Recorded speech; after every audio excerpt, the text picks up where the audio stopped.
The Archibald Holt Community Kitchen. The third bench from the north entrance of Marcus Garvey Park had a crack running through the left armrest, thin as a fault line, and Desmond Holt had been sitting on it for 19 days. He knew it was 19 days because he had nothing else to count. He had counted the subway trains in the beginning 8 minutes apart rumbling through the bedrock under 125th Street with a regularity that felt like mockery. He had counted the pigeons that landed on the path and lifted off again without apparent reason. He had counted the seconds between when the light came through the trees at a particular angle and when it shifted, sending long orangish strips across the pavement that looked like the kind of painting someone makes when they are trying to describe longing without using that word. He was 56 years old. He had $3,200 in a personal checking account that had been too small for anyone to notice during the restructuring. He had a suitcase at a rooming house on 125th Street. He had a charcoal suit that had cost $4,200 when he bought it now. Soft at the collar, the jacket unironed, the shirt underneath washed in a sink and dried on a doorknob. His shoes were Italian leather. The left heel had worn down on the outside edge from the way he walked, which was the way he had always walked, slightly favoring the right side after a fall from a scaffold when he was 23 that nobody had ever thought was worth mentioning. 6 months ago, Desmond Holt had a net worth of $2.1 billion. He had a company that employed 340 people. He had 14,000 housing units across 4 states.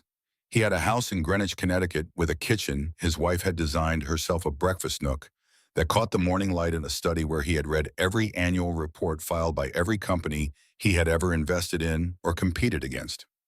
He had a son who called on Sundays. Now the phone did not ring. He checked it out of habit. The screen was empty the way a room is empty after everyone has left and nobody is coming back. He did not eat on a schedule. Some mornings he bought a coffee and a roll from the bodega on the corner of 125th and Lenox. Some mornings he did not eat at all, not because he could not afford to. $3,200 was enough to eat, but because eating required making a decision about where to go and what to order, and those decisions belonged to a man with a life organized around other decisions. Desmond did not have those other decisions anymore. He walked to the park every afternoon, same entrance, same path, same bench. He sat from 3 in the afternoon until the light changed. He watched the joggers who came through in waves based on what time their offices let them leave. He watched the mothers with strollers who had learned the exact rhythm of the park by necessity. He watched the food vendors set up in the morning from his window at the rooming house and pack up in the evening from his bench. He had spent 22 years in rooms where people waited for him to speak. Conference rooms and boardrooms and hotel ballrooms where his name was on the program and 400 people sat in rows arranged around the expectation of his voice. He had been Desmond Holt. The name meant something. It opened doors. It filled rooms. Now it opened nothing. It filled nothing. It was just a name attached to a man on a bench with nowhere to be. He did not know what to do with his hands. He had built a company that managed 14,000 homes for families who needed them, and now he sat and watched pigeons land and take off from the path in front of him, and he understood for the first time that he had never learned who he was without the company. The company had been the answer to every question anyone had ever asked about him, including the ones he had asked about himself. Without it, the questions sat unanswered, and Desmond sat with them. And the bench had a crack in the left armrest that he had memorized without meaning to. Desmond Holt grew up on Halsey Street in Bedford-Stuyvesant, Brooklyn, in a 2-bedroom apartment on the 3rd floor of a building where the radiators spoke in the winter and the summer air came through window screens that never fit right.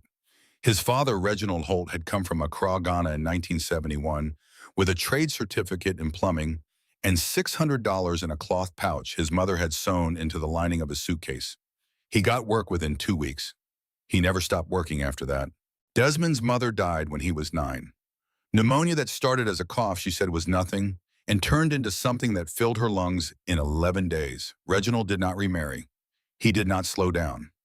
He worked 14 hours a day fixing pipes and boilers and drains in buildings across Brooklyn and came home every night and made dinner and checked Desmond's homework at the kitchen table with pipe grease still under his fingernails. The kitchen table was where everything important happened in that apartment.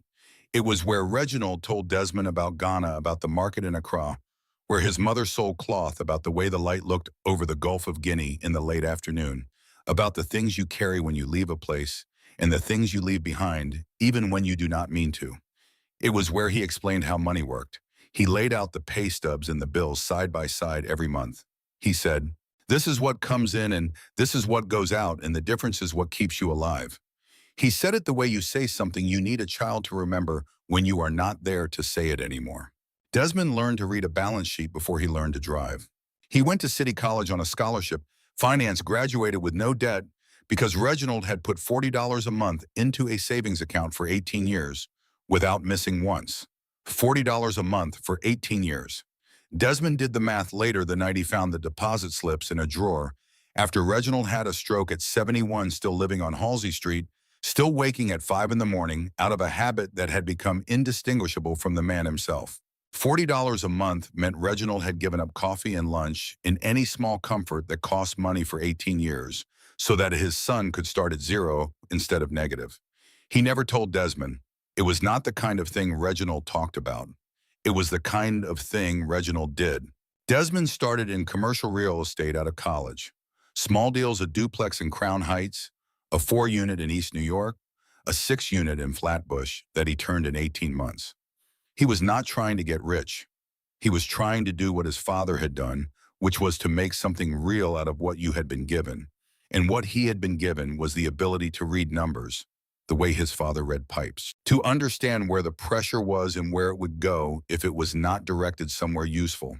He learned the federal low-income housing tax credit system in 1999 from a developer named Harold Fitch, who was 70 years old and had been using it since Reagan signed it into law in 1986. The system was elegant in the way that systems are elegant when they have been designed by people who actually understood a problem. The federal government offered tax credits to developers who built housing for low-income tenants. The credits were worth more than the rents. A developer could build 200 units, charge rents that working families could actually pay, and generate returns through the credits that banks and institutional investors would buy. It was not charity. It was a business model that happened to serve people who needed serving. He explained it to his father over dinner one evening, sitting at the kitchen table on Halsey Street. He laid it out carefully the way Reginald had laid out the pay stubs. When he was done, Reginald was quiet for a moment, and then he said the only thing he ever said about Desmond's business in 22 years. "So you make money by building homes people can afford?" Desmond said yes. Reginald nodded.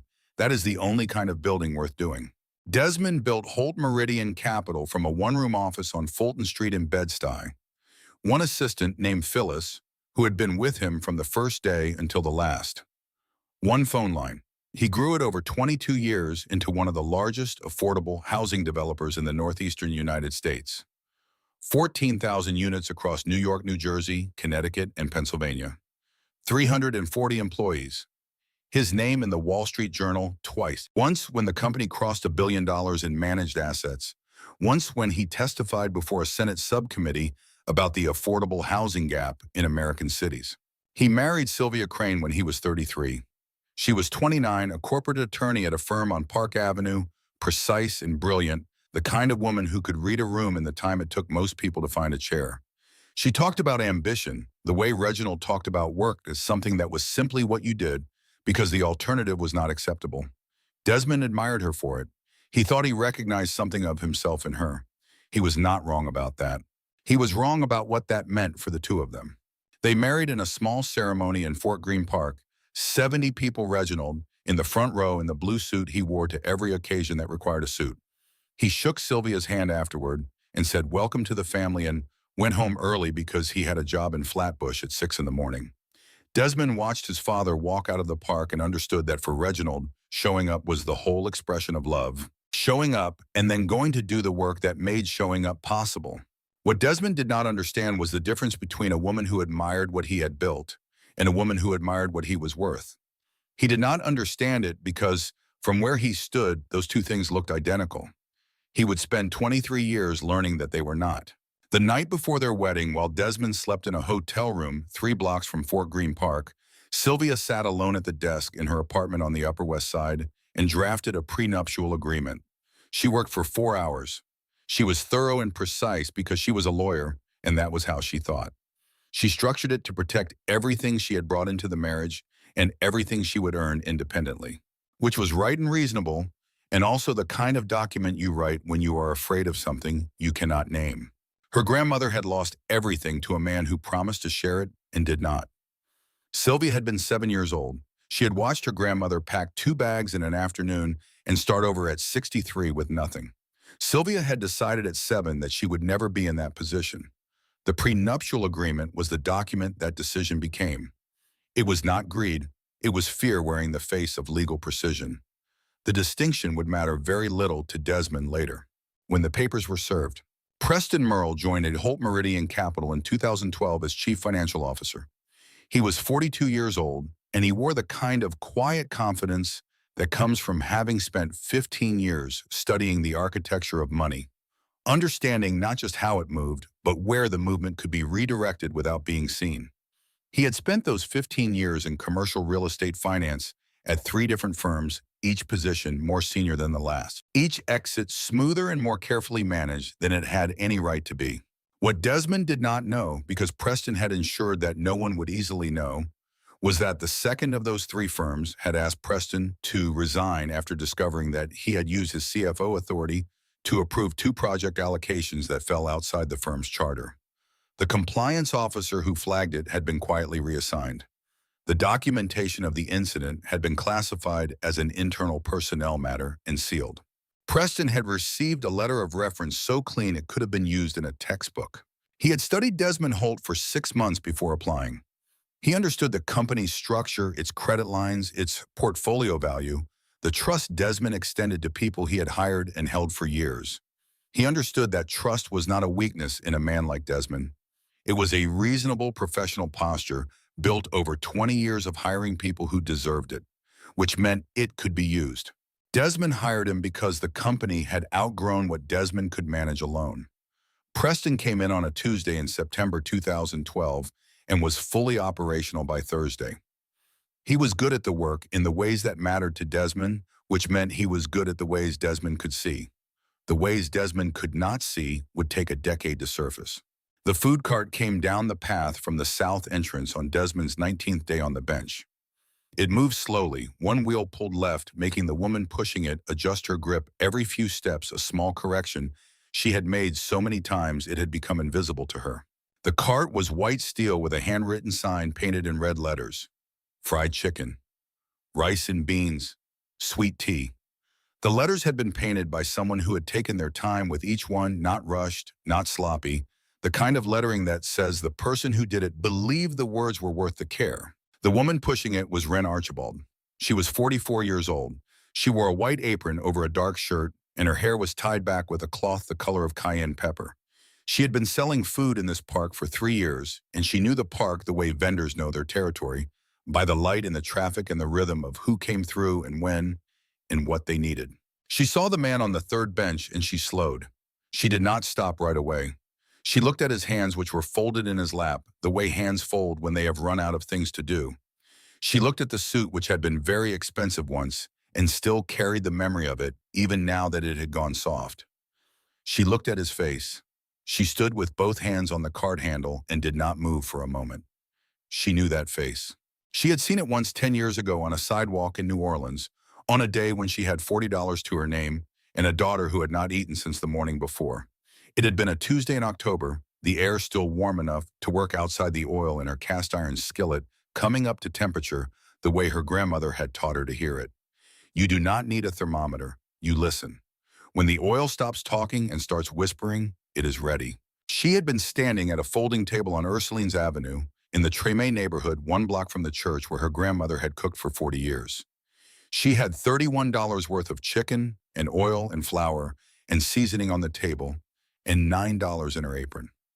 Her daughter Imani, 6 years old, was sitting on a folding chair behind the table with a coloring book and a cup of water that had been her lunch because there was nothing else. A black Lincoln Town car had pulled up to the curb, clean in the way that meant someone else washed it. A man stepped out. Tall, dark suit, the look of someone between meetings who had looked out the window and seen something worth stopping for. He stood on the sidewalk and looked at the table and the handwritten sign and the skillet, and he did not move for a moment. Then he walked over. He ordered 1 plate for $8. He stood on the curb and opened the container and ate.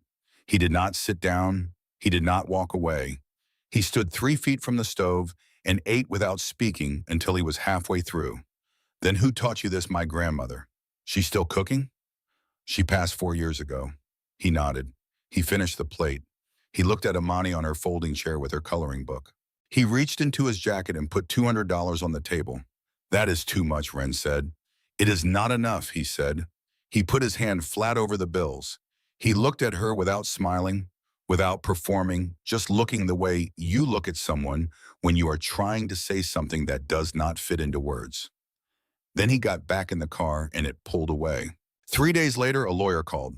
A man named Desmond Holt had paid 6 months of rent on a fixed stall at the French market in the French Quarter. He had put a deposit on commercial kitchen equipment, a prep table, a fryer, a proper ventilation hood, $14,000, no conditions, no contract, no repayment terms. There was a note handwritten on plain paper. The food was worth more than what I paid. This is the rest. Ren had folded that note into a small square and placed it inside the recipe her grandmother had written on the back of a church bulletin in 1974. She had carried both of them for 10 years through the growth of the French market stall, through Hurricane Ida in August 2021, through the flooding and the destroyed equipment, and the 3 months on her sister's couch in Baton Rouge while she filed insurance claims that came back partial. Through the decision to leave New Orleans for a city where the ground did not flood through the move to Harlem, through 3 years of pushing a cart through rain and summer heat in the bureaucratic machinery of New York City food vending permits. She had never seen Desmond Holt again. She had not known the name of his company. She had a face and a voice and one handwritten sentence, and she had built the foundation of everything that came after on the certainty that a stranger could be kind without wanting anything back. Now she stood on the path in Marcus Garvey Park with her hands on the cart handle and looked at the face she had been carrying for a decade. She said his name, not loudly, not like a question. She said it the way you say a word you have been waiting 10 years to put down. He looked up. He did not recognize her. She had expected that. She had been one meal on one sidewalk on one afternoon. She pulled a container from the cart, fried chicken, rice, and beans, and set it on the bench beside him. She did not explain it. She said nothing else. She set it down and stood there for a moment, and then she turned back to her cart. She had taken 3 steps when a man's voice cut across the path. Hey, Archibald. She stopped. Gary Wendell was 52 years old, barrel-chested, with the permanent sunburned look of a man who had spent decades outdoors selling food and had never bothered with sunscreen. He ran a hot dog and sausage cart near the north entrance, and he had been running it for 11 years. And in those 11 years, he had built a relationship with the park's business improvement district representative that he considered to be one of his most valuable professional assets. He had filed complaints before. He knew the language the city responded to. He used it the way a man uses a tool he has sharpened over a long time. Your friend there. He nodded at Desmond on the bench. Eating without paying. That's a permit violation. You're supposed to have a designated dining area or an indoor address for consumption. Ren looked at him. She had heard variations of this complaint before, always from Gary, always aimed at her cart specifically, never at the 3 other vendors who operated in the park on any given afternoon. Gary had been trying to shrink her territory since the week she set up filing noise complaints, challenging her permit location, contesting her right to operate near the park's north path. He did it with paperwork, always paperwork, because he understood that paperwork was a weapon that required no confrontation and left no bruises. Bill me, Ren said. She turned and walked back to her cart and picked up her tongs. Gary stood on the path and watched her. He was not finished, but she wasn't going to stand there and let him know that. She had learned from her grandmother that the way you respond to a man who is trying to make you feel small is to be occupied when he looks over. If he sees you busy, he has to decide whether it is worth interrupting your work to continue making his point. Most men she had found did not think their points were worth that much effort. From the bench, Desmond watched the exchange. He had been sitting on that bench for 19 days, and he had not truly looked at another person in all that time. He had seen people the way you see weather, as something that happens around you without involving you. He looked at Ren now. He watched her go back to her cart without hurrying, without looking at Gary again, without any visible sign that the conversation had landed anywhere on her. He watched her begin to work. The container of food sat beside him on the bench. He did not open it. He sat with it the way you sit with something you are not sure you deserve. The light through the trees at 4:30 moved the way it always moved the long orange strips across the pavement. The subway ran underneath. Desmond did not count this time. He was watching a woman work over a skillet with the kind of focus that means you are not thinking about anything except what is in front of you. And he understood, sitting on that bench with a container of food he had not yet earned the nerve to open, that he had not felt that kind of focus in a very long time, maybe ever. He had spent 22 years being Desmond Holt, which meant he had spent 22 years thinking about what Desmond Holt needed to do next. There had never been a moment that was just the moment. There had always been the moment, and the meeting after the moment, and the decision the meeting would produce, and the consequence the decision would carry. He had been living 3 steps ahead of himself for so long that he had forgotten what it felt like to be in the same place as his own hands. Wren Archibald was in the same place as her hands. He could see it from the bench. He called his father that evening from the rooming house. Reginald was 82, still on Halsey Street, sharp as he had ever been, waking at 5 in the morning, because the body does not forget what it was built for even when the work is gone. Desmond told him he was in Harlem. He did not say why. Reginald did not ask. He asked one question, "You eating?" Desmond said yes. Reginald said, "Then you are fine." That was the whole call. Desmond lay on the narrow bed in the room on the 3rd floor and listened to the building settle and the street below stay awake and the subway pass every 8 minutes. And he thought about what his father had not asked, and what his father had not asked was everything. Reginald had not asked about the money or the company or Sylvia or Callum or what came next. He had asked one question, the question that mattered, the question that covered everything if you answered it honestly. Desmond had said yes, and it had not been true, not really, not in the way his father meant. His father meant, are you taking care of yourself? Are you present enough to notice that you need things? Are you still the person I raised, the one who knows the difference between what comes in and what goes out? The next afternoon, Desmond went back to the bench. Wren came down the south path with the cart at the same time. She did not look surprised to see him. She set a container beside him on the bench and moved on. She had customers waiting. She had work to do. He opened the container before she reached the end of the path. He did not call after her.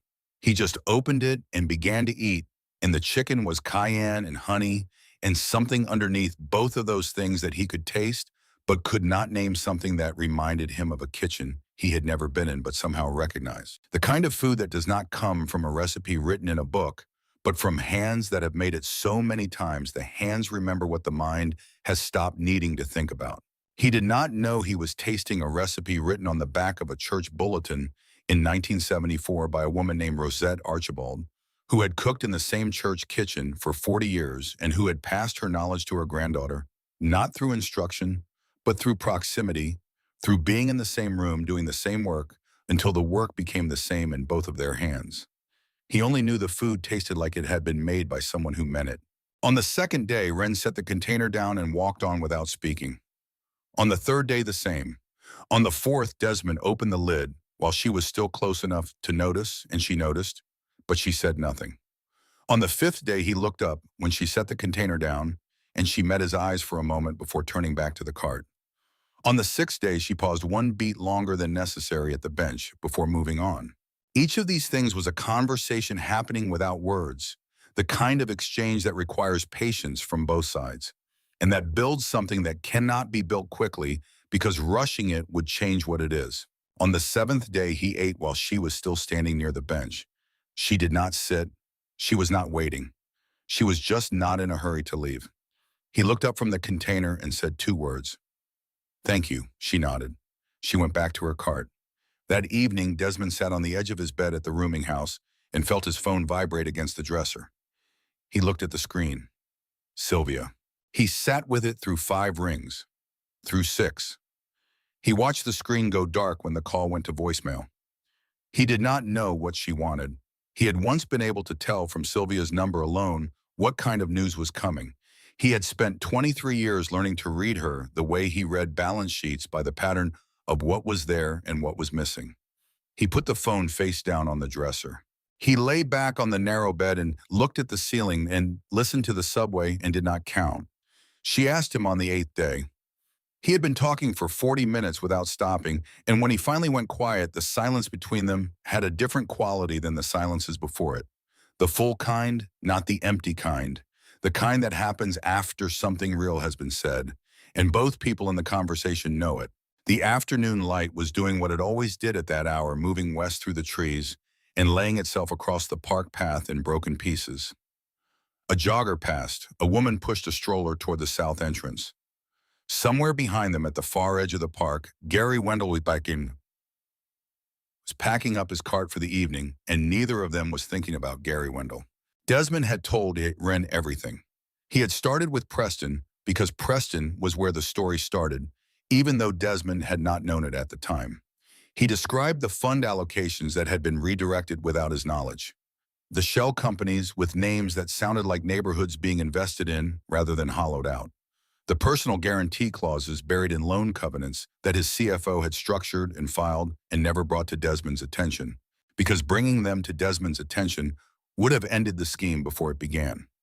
He described the day the lawyer sat across from him in a conference room and used words like leveraged exposure and cross-collateralization.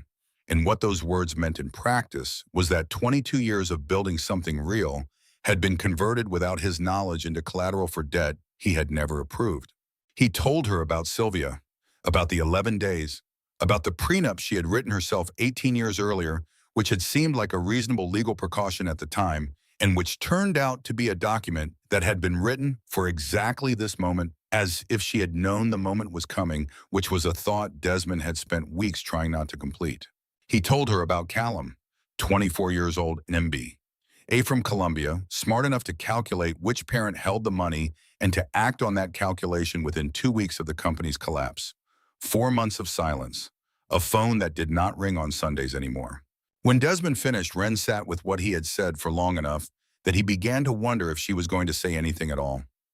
Then she looked at him, not with sympathy, not with the careful blankness of someone who does not know how to respond, but with the practical directness of a woman who has spent her life solving problems with the materials available.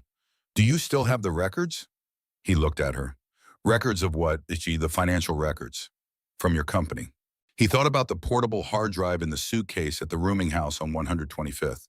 He had kept copies of everything because that was the habit of a man who had managed a complex organization for 22 years, who understood that paper was not bureaucracy but protection, who had never imagined he would need protection from someone inside his own structure.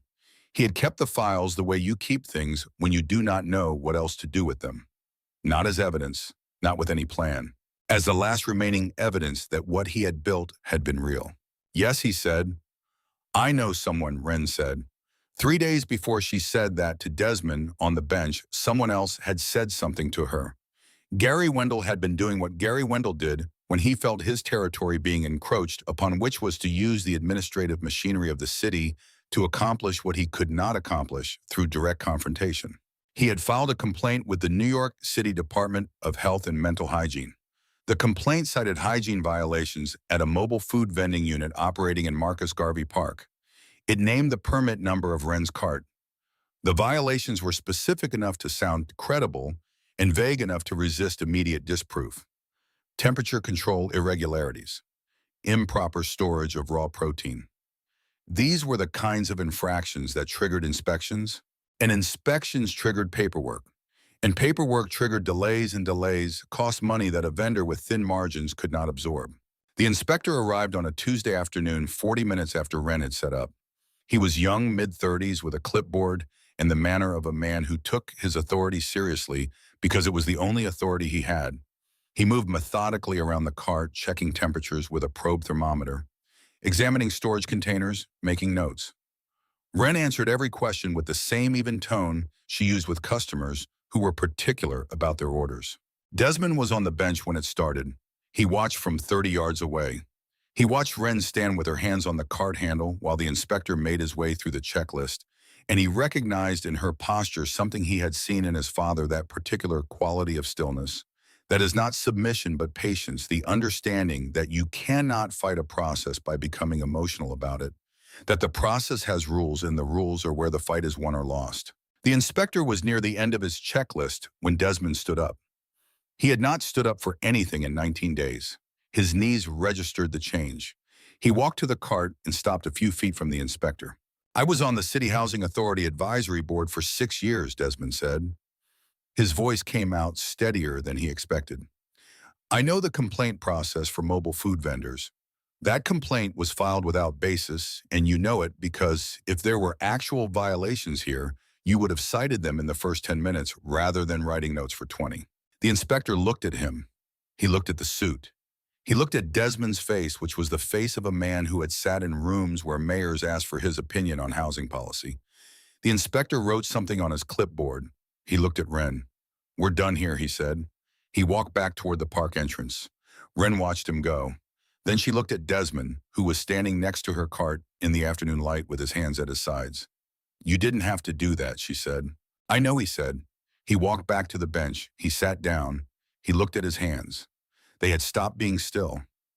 For 19 days, those hands had folded in his lap and waited for something to do, and now they had done something, and the something had been for someone else, and that was the distinction that mattered. Theodore Oakes had his office on the third floor of a building on Adam Clayton Powell Boulevard, where the elevator worked on Tuesdays and Thursdays and was a philosophical question on the other 5 days of the week. He was 62 years old. He wore reading glasses on a chain around his neck, the chain silver and worn smooth from years of handling. He had spent 30 years following money through structures designed to make money disappear, and he had developed in those 30 years the particular patience of a man who knows that money always goes somewhere and that somewhere always has a paper trail, if you know how to read paper. He ate Wren's chicken every Tuesday at 1:15. He always asked for extra hot sauce. He always paid exact change the total, including tax, which he had memorized to the penny. He always told Wren that her chicken was better than his mother's, and that if she ever repeated that he would deny it in any form she named. Wren did not call ahead.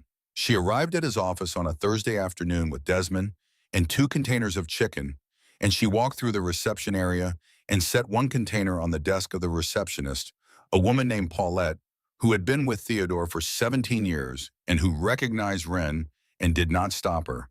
And then she carried the other container to Theodore's door and knocked twice. "Mr. Oakes, this man needs 5 minutes.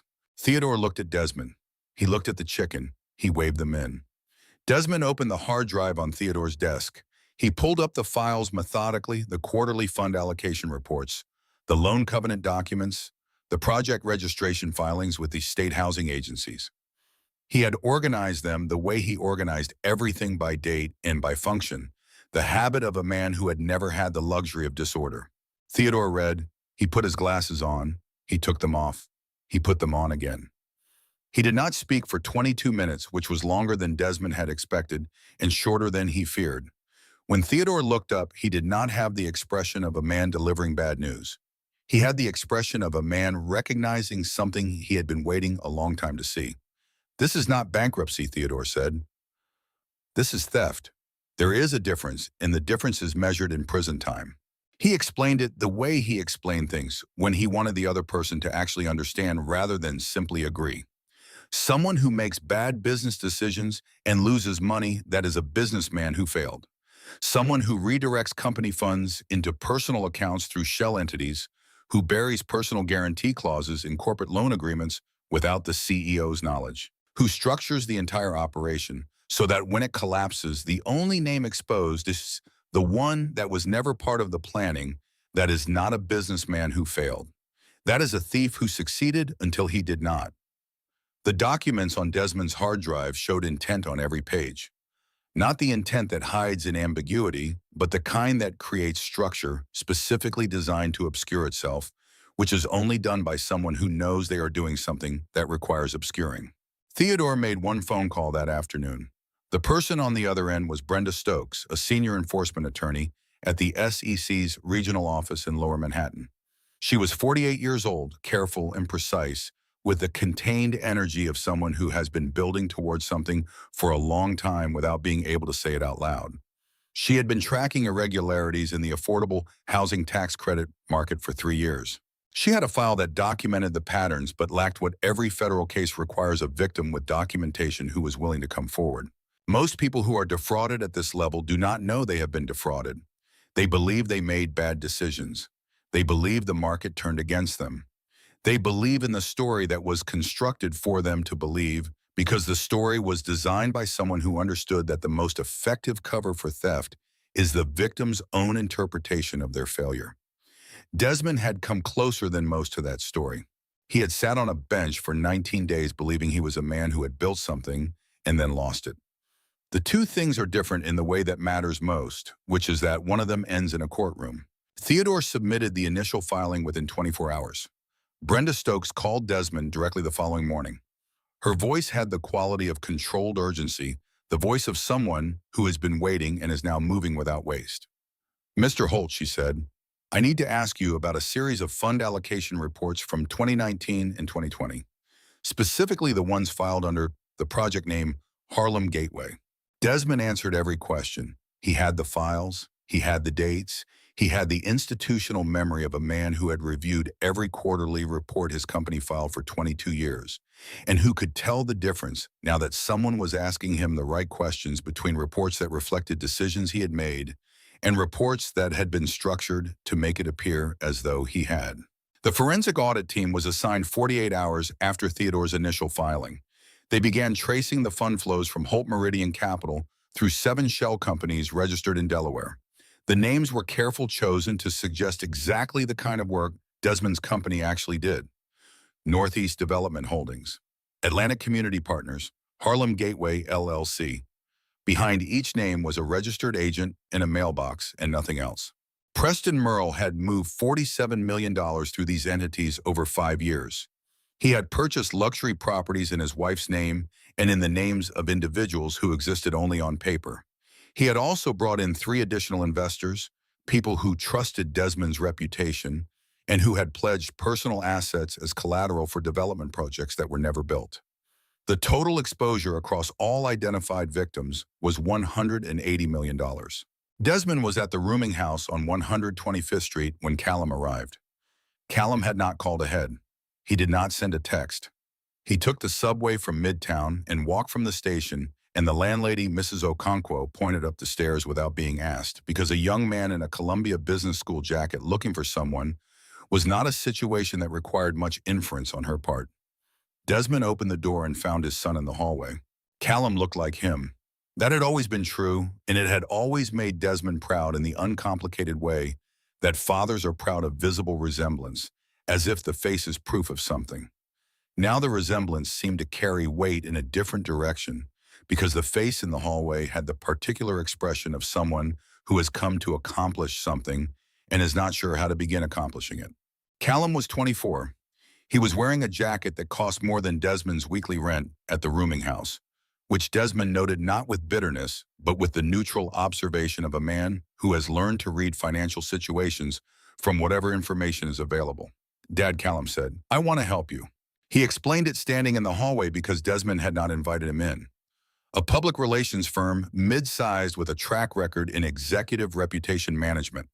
They could manage the media coverage reframe, the narrative build a timeline that contextualized what had happened at Holt Meridian Capital in a way that protected Desmond's professional standing for whatever came next. Sylvia's trust would cover the fees, Callum said. There'd be a standard non-disclosure component to the engagement. You wouldn't be able to discuss certain aspects of the company's collapse publicly while the work was ongoing. Desmond looked at his son for a long time. "Which aspects?" Desmond said. Callum did not answer immediately. He was not a bad person. Desmond had never thought he was a bad person. He was a 24-year-old who had been raised in a world where problems were solved with money, and where the people who had money were the people whose problems got solved.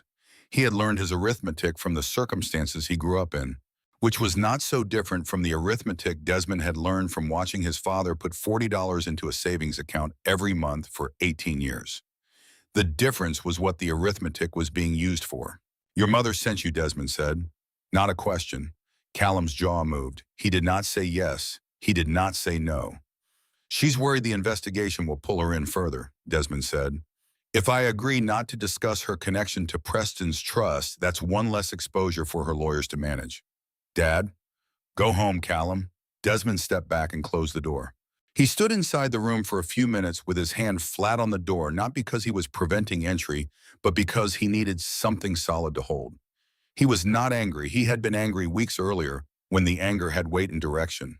What had replaced it was something quieter and harder to name, the particular grief of understanding that a child you raised chose the money before he chose you, and that the choosing was not cruelty, but calculation. And that the calculation had been taught by the life you built around him. He sat down on the edge of the bed and stayed there until the room got dark.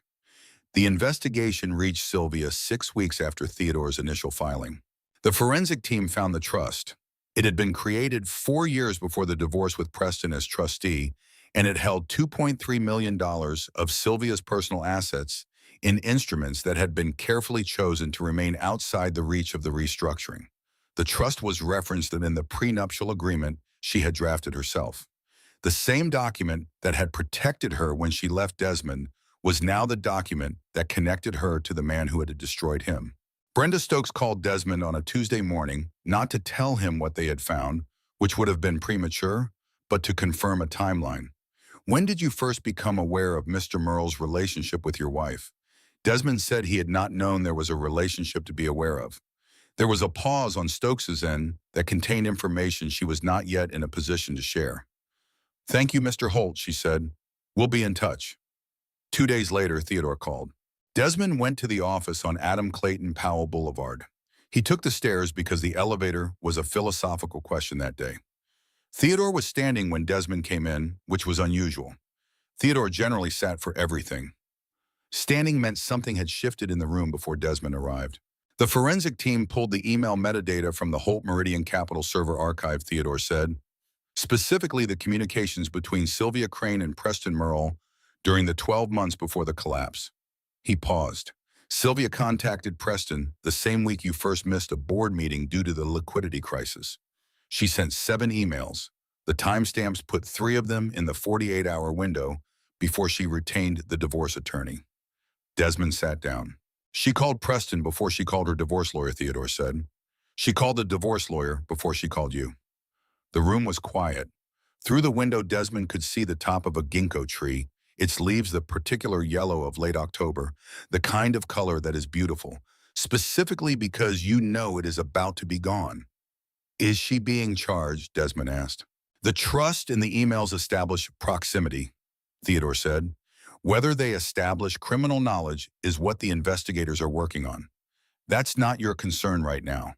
What's your concern is this." He opened a folder. "The banks holding 3 of the original Holt Meridian loans have filed a motion arguing that your signature appears on 3 additional guarantee clauses that were submitted as part of the 2021 refinancing package. Clauses you have told us you never saw. Because I never signed them. Your signature appears on them." Desmond looked at the documents Theodore laid on the desk. He recognized his own signature on the lines. He recognized it the way you recognize something that is yours but is being held by someone who took it from you. The signature was real. The context was not. It was the same signature he used on every annual report transferred by Preston's team into documents Desmond had never read and never agreed to. If the banks prevailed on this argument, Desmond's share of the recovery would not be $23 million. It would be nothing. He would owe the banks an additional $8 million beyond what had already been taken from him. He had come this far through the bench and the park and the food cart in Theodore's office, and now the system was trying to make him pay for the crime committed against him. That was the final cruelty of the scheme Preston had built. It was designed to keep taking even after it was exposed. He looked at Theodore. "Can you prove it?" Theodore tapped the folder. Every digital document has metadata. Creation timestamps, modification, records the software version used to generate the file. The signature on those 3 guarantee clauses was digitized from a source document and embedded into a new file. The metadata will show a creation date after the date your signature supposedly appears on them. He picked up the phone. "I'm calling Brenda Stokes. She needs to add this to the active investigation." Stokes confirmed within 48 hours. The metadata was conclusive. 3 additional counts of securities fraud were added to the indictment. The case against Preston Merle now encompassed 14 counts of wire fraud, 9 counts of securities fraud, and 3 counts of money laundering, a constellation of charges that federal prosecutors described in their filing as one of the most systematically executed frauds in the history of the Northeastern affordable housing market. Gary Wendell appeared one final time before any of the legal proceedings concluded. He had learned through the kind of informal network that operates among park vendors that Ren Archibald was involved with a man connected to a federal investigation. He did not understand the details. He understood the word federal, and he understood that it sounded like the kind of association that could affect a vendor's standing with the business improvement district. He came to Ren's cart on a Thursday morning before the park opened and told her that her continued presence on her current route would be contested at the next BID meeting if she did not voluntarily relocate to the secondary path near the south gate. Ren was loading the fryer at the time. She did not turn around. My grandmother cooked in a kitchen that flooded twice and burned once, she said. She never moved her table. She heard Gary's feet on the pavement as he walked away. She did not watch him go.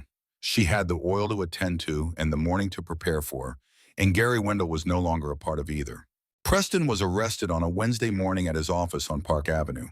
He was wearing the he had worn to a charity gala the previous Saturday, which was the kind of detail that makes an arrest photograph difficult to look at for reasons that have nothing to do with sympathy. He was escorted through the lobby of his building while the receptionist watched from behind the front desk, and the security guard held the door with the careful neutrality of a man who has been trained not to react to things that happen in lobbies. A photographer from the Wall Street Journal was on the sidewalk. Preston did not look at the camera. He looked at the ground the way people look at the ground when the calculation has stopped working and they are still trying to run it. Sylvia retained a criminal defense attorney 3 days after the SED contacted her. She did not call Desmond. She did not call Callum. She made the call that her training told her to make in a situation with legal exposure, which was the right call professionally, and which meant that the woman Desmond had been married to for 23 years had approached the collapse of their life together the same way she had approached every professional problem she had ever faced, with counsel and strategy and the careful minimization of exposure. Callum found out through the Wall Street Journal. He read the article twice. He saw his mother's name in the second paragraph. He saw the trust.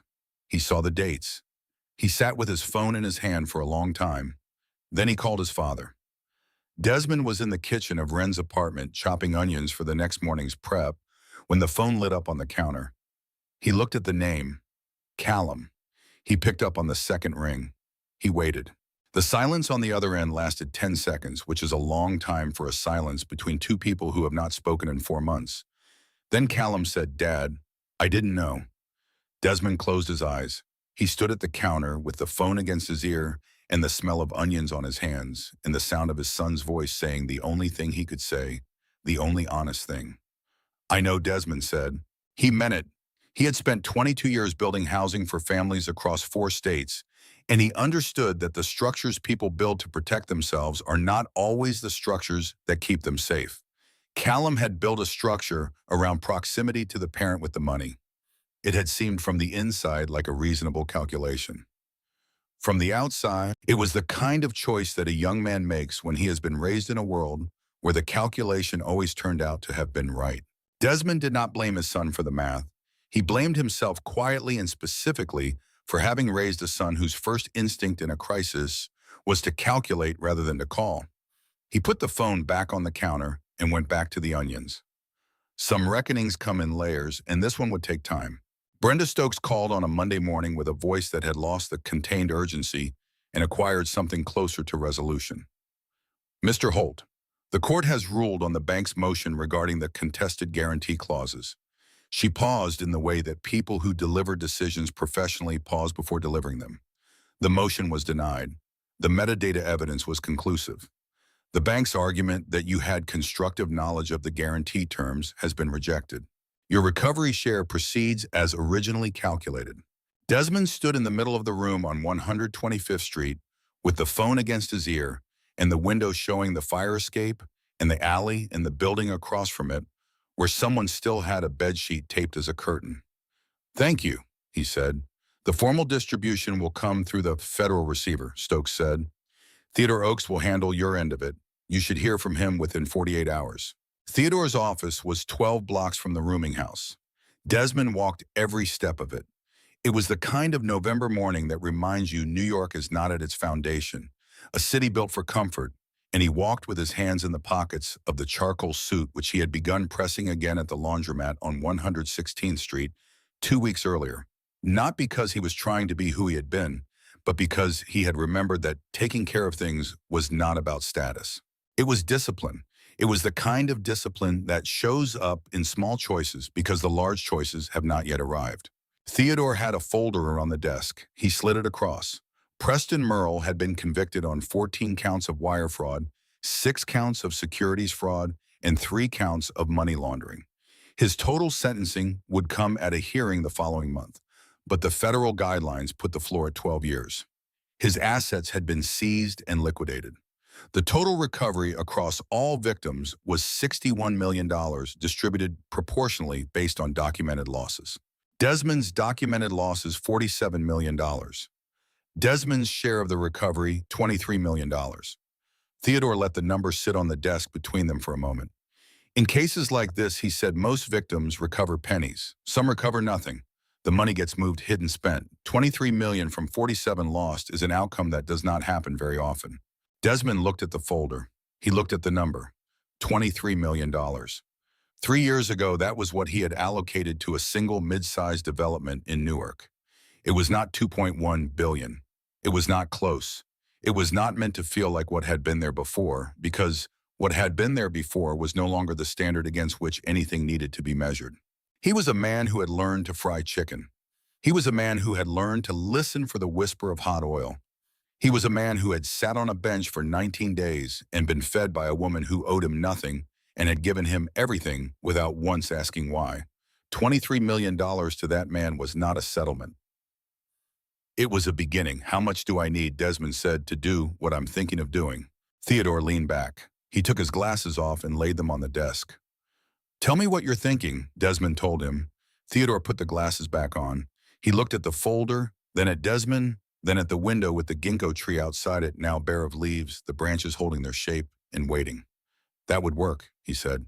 The building was on Frederick Douglass Boulevard between 125th and 126th.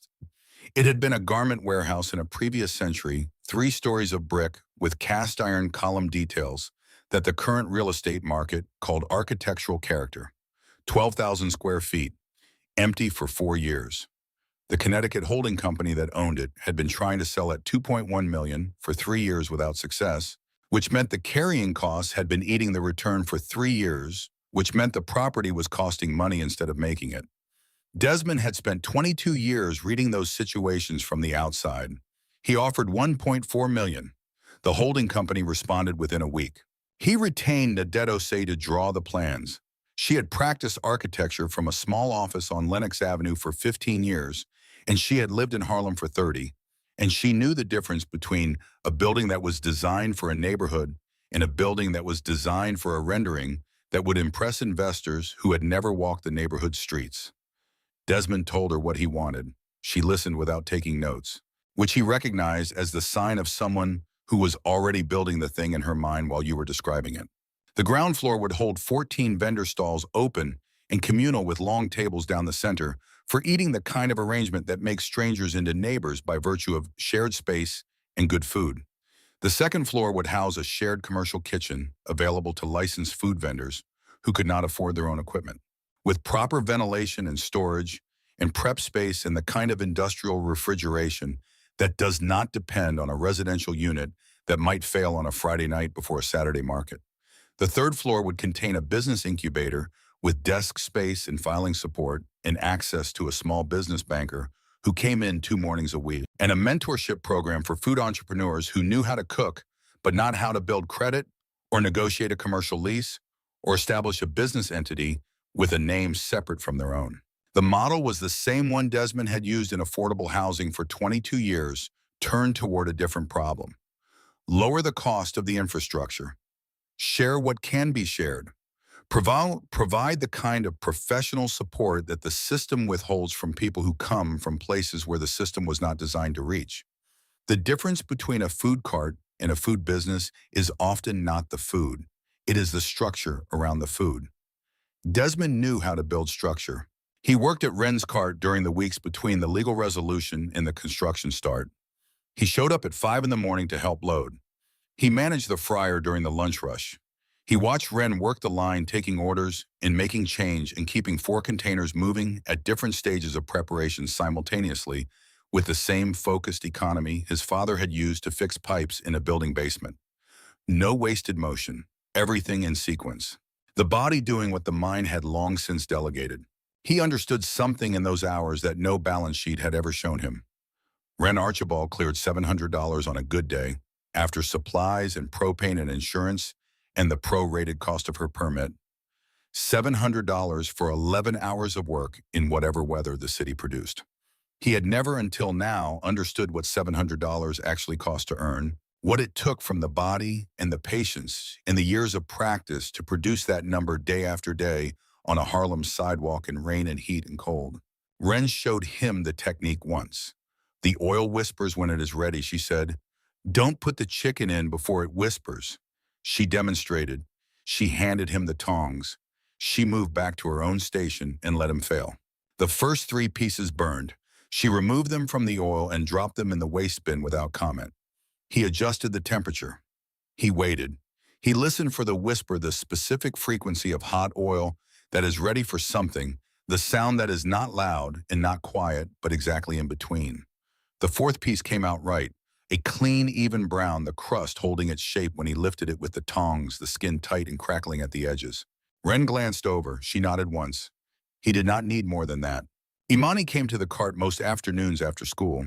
She was 16, precise and curious with her mother's directness, and something additional that was entirely her own. A quality of attention that made you feel when she was listening to you, that whatever you were saying was being carefully evaluated rather than simply received. She sat on an overturned crate behind the cart and did her homework, while the afternoon line formed the textbook balanced on her knees. A pencil moving steadily across the page, occasionally looking up to watch the exchange between her mother and the customers with the assessing eyes of someone who was already taking notes on how things worked. On a Thursday in early November, she looked up from a worksheet and said, "Mr. Holt, can you help me with this?" Desmond took the worksheet. It was a personal finance assignment, the kind designed to introduce high school students to the concept of a budget. Income column expense, column savings goal at the bottom. He read through it. He sat down on a crate beside her. He did not explain it the way he had explained tax structures to investors or housing finance to Senate subcommittees. He explained it slowly and in specific terms, using what was directly in front of them. Your mother's cart earns income, he said. That is the top number. Then we subtract the cost of the chicken, the oil, the flour, the spices. Those are the variable costs. They change based on how much she sells. Then we subtract the fixed costs, the permit, the propane contract, the insurance. Those do not change whether she sells 1 plate or 100. He drew a simple diagram on the back of a spare napkin. What is left after both subtractions is the profit margin. That is the number that tells you whether the business is sustainable. Imani looked at the diagram. What's our margin, she asked. He looked at Wren, who was working the fryer and pretending not to listen. On a good day, about 18%, Desmond said. That's strong for a food cart. It means every dollar she earns, she keeps about 18 cents after costs. Imani was quiet for a moment. That's not enough to send me to college, she said. Not with bitterness, with the same even tone her mother used. As a fact clearly stated because it was a fact, and facts were more useful than euphemisms. Desmond did not answer immediately. He sat with the napkin and the diagram and the worksheet, and he looked at Wren standing at the fryer with her back to them, and he understood what Imani had said in a way that went past the arithmetic. He had spent 22 years building affordable housing because his father had told him that was the only kind of building worth doing. He had structured funds and managed portfolios and testified before Senate committees and attended galas in his company's honor. He had never not once sat beside the child of someone who worked with her hands and said, here is how this math works, and here is what we are going to do about the part of it that does not add up. He had helped from a distance. He had helped at scale. He had helped in the way that someone with $2.1 billion helps, which leaves no room for the crate. He put the napkin down and said, let me think about that. He showed Wren the plans on a Tuesday evening. They were sitting at her kitchen table. Imani was doing homework in the next room. Biology, and occasionally a page would turn or a pencil would tap the sounds of a 16-year-old building it towards something she had already decided she was going to reach.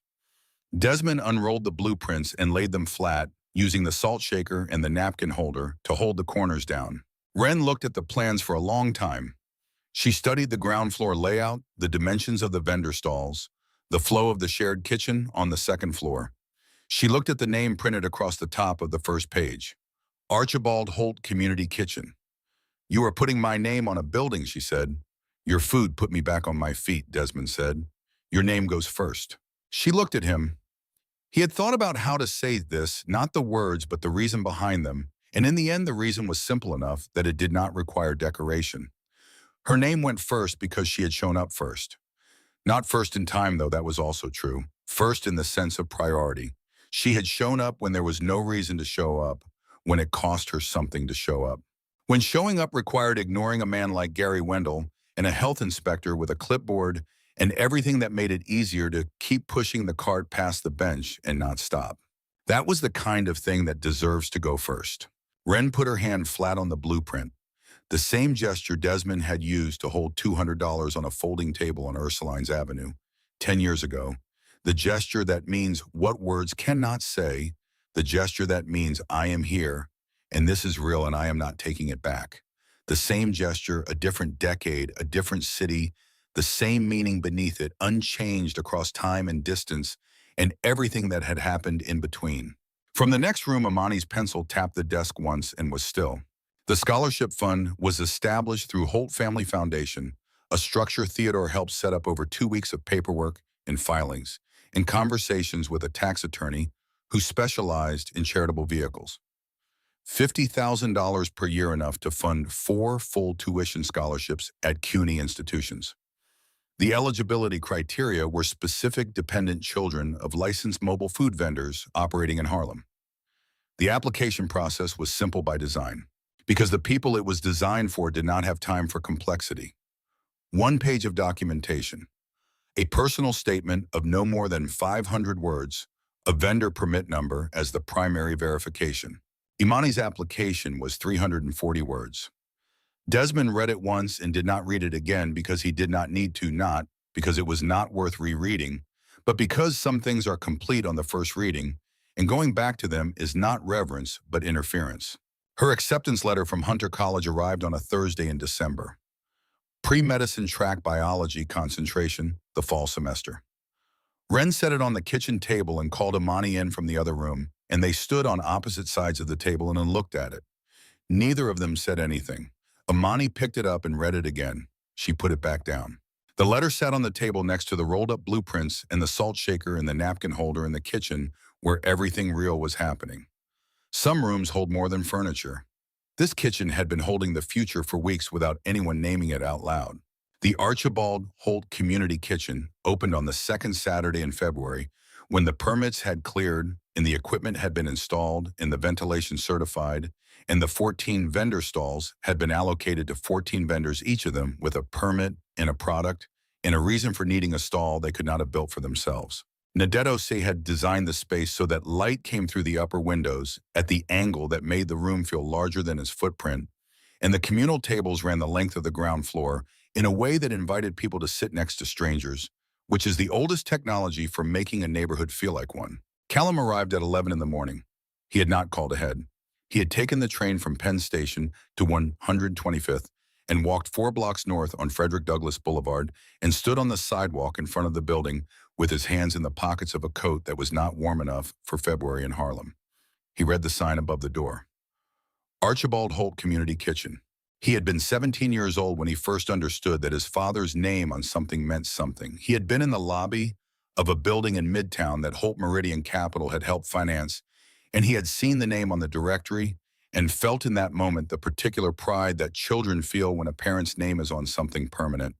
He had grown up watching his father's name go first, on the company letterhead, on the building directories, on the plaques at ribbon cuttings. Desmond Holt first, always first. The sign above the door on Frederick Douglass Boulevard did not say Holt first. It said Archibald first in letters the same size and the same weight as Holt, and Holt came after. and there was nothing in the sign that apologized for the order or explained it. Callum stood on the sidewalk in February with not enough coat and read the name of a woman he had never met, placed ahead of his father's name on a building his father had bought and built, and understood something that he had been in the process of understanding since the night he had stood in the hallway of the rooming house on 125th Street and watched his father close the door without anger and without drama, just a quiet final close. The man who needed his name first on everything was gone. What stood in his place was something Callum did not yet have the language for but was beginning to recognize. He walked inside. The ground floor was full. All 14 stalls were open. The smell hit him before his eyes adjusted fried food and roasting spices and something sweet beneath both of those things, the compound smell of a dozen different cuisines in a space designed to hold them without any one of them dominating. People were eating at the long communal tables, strangers sitting beside strangers, the way strangers sit beside strangers when the table is long enough and the food is good enough, and the space makes it feel natural rather than forced. A line extended 12 people back from Wren's stall and had been that way since the doors opened. Callum found his father behind the counter. Desmond was wearing a white apron with the same evidence of a morning's work on it: flour on the front, a streak of oil on the left sleeve. His sleeves were rolled up. He was standing at the fryer with a pair of tongs, lowering chicken into oil with the practiced economy of a man who has done something enough times that his hands know what his mind no longer needs to manage. He was not performing the work. He was doing it, which is a different thing entirely. He looked up. He saw Callum. He looked at his son for a moment, the way you look at something you have been thinking about for a long time and are not sure now that it is in front of you what to do with. Then he turned back to the fryer. Callum stood in the doorway. Wren moved past him carrying a tray, not looking at him, not stopping. The exhaust fan above the fryer pulled the hot air upward and out. The oil crackled with the sound of something doing what it was made to do. Callum stood in the doorway for 2 full minutes, and nobody told him to come in, and nobody told him to leave. The kitchen made no accommodation for his uncertainty. It simply continued. He walked to the counter. He took an apron from the hook on the wall beside the door. It was a clean one, folded in thirds, the kind of apron you put on when you are beginning rather than continuing. He shook it out and put it on and tied it behind him and stood next to his father. He did not say he was sorry. He had spent 6 months constructing explanations in his head, explanations that were not without merit, and that he would keep for himself because this was not a moment for explanation. Some things can only be said by being there, and being there was what he was doing. He just stood there. Desmond did not look at him. He lifted a finished piece of chicken from the oil and held it over the fryer to drain, and then he set it in the holding tray, and he picked up a second pair of tongs from the hook above the station and set them on the counter in front of Callum without turning his head. The tongs landed with a small metallic sound. Callum picked them up. They worked side by side for the rest of the afternoon. There were 460 plates served at the Archibald Holt Community Kitchen on opening day across all 14 stalls. Desmond and Callum accounted for 93 of them, working without conversation, communicating in the shorthand of shared space and adjacent labor. One man knowing what the other would need before he needed it, because the kitchen was small enough that your peripheral vision told you most of what there was to know. This was how Reginald Holt had repaired things. Not with speeches, not with declared resolutions, but with presence and labor, with showing up and staying until the work was done, with standing next to someone in the heat, in the noise, in the small demands of a pang that required 2 pairs of hands, and letting the standing next to be the apology and the acceptance and the beginning of whatever came after. It had been working this way in the Holt family for 2 generations, in kitchens and basements and building sites where the men of that family had done the work that kept everything else alive. At 7 in the evening, Theodore Oakes came through the door with his reading glasses on a chain and an expression of deliberate nonchalance that fooled nobody. He ordered from Wren's stall. He ate at the communal table. He told Wren the chicken was still better than his mother's and that he would deny it if she repeated it. She told him she heard him the first 12 times. He paid exact change and left without ceremony, which was exactly how Theodore did everything that mattered. Sylvia did not come. She did not call. She had retained the criminal defense attorney, and the investigation into her relationship with Preston's Trust was ongoing, and her license had been suspended pending review by the state bar, and the firm had released a statement using the word affiliated in its past tense and implying very little beyond that. The Saturday brunch she had hosted for 9 years had been set for 12, and nobody had come. 12 empty chairs around the table set for people who were not coming back. That story had reached its end in an apartment on the Upper West Side, in a room with good light and nothing in it except the evidence of a life built around the wrong things. Not every story closes the way we need it to. Some people build their lives around what they can protect on paper, and when the paper stops working, they discover there is nothing underneath it. That is not a failure of the story. That is what the story is about. Some endings are not resolutions. They are simply the place where something stops. Desmond and Callum helped stack the chairs at closing. They mopped the floor in sections, working from the far wall toward the front entrance. Callum following his father's lead because his father knew the floor and he did not. When the lights were off and the kitchen was clean and the building was quiet in the particular way that buildings are quiet after a full day of people, they walked out together and stood on the sidewalk in front of the sign. The street was dark. The sign above the door was lit from underneath the letters, casting a faint glow onto the pavement of Frederick Douglass Boulevard. Archibald Holt Community Kitchen. Callum looked at it for a while. "I like the name," he said. "She earned it," Desmond said. Neither of them said anything else. They stood on the sidewalk until the cold became specific and assertive, and then they walked toward the subway together, their breath visible in the February air, two men who looked like each other and were working on what that meant. At the entrance to the station, Callum went left toward the downtown platform. Desmond went right toward 125th Street and the 2 blocks north to the rooming house where he still lived.